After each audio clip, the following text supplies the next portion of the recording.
नमस्कार, सत्यदर्शन न्यूज मध्ये आपले स्वागत आहे। मी पायल शहा। एक नजर टाकूया आजच्या ठळक घडामोडींवर। सोलापुरात शिंदे सेना आणि शरद पवार राष्ट्रवादी एकत्र।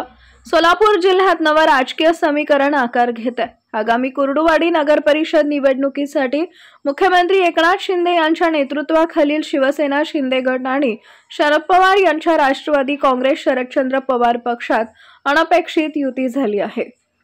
ही युती माढाचे खासदार धैर्यशील मोहिते पाटील यांच्या मध्यस्थीने झाली असल्याचं समजतंय।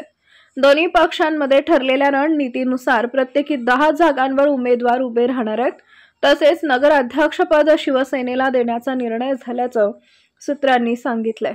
या नव्या राजकीय निर्णयामुळे महायुती आणि महाविकास आघाडी दोघांमध्येही बिघाडीचे स्पष्ट संकेत झालेत। जिल्ह्यातील राजकीय गणित बदलण्याची शक्यता व्यक्त केली जाते आहे।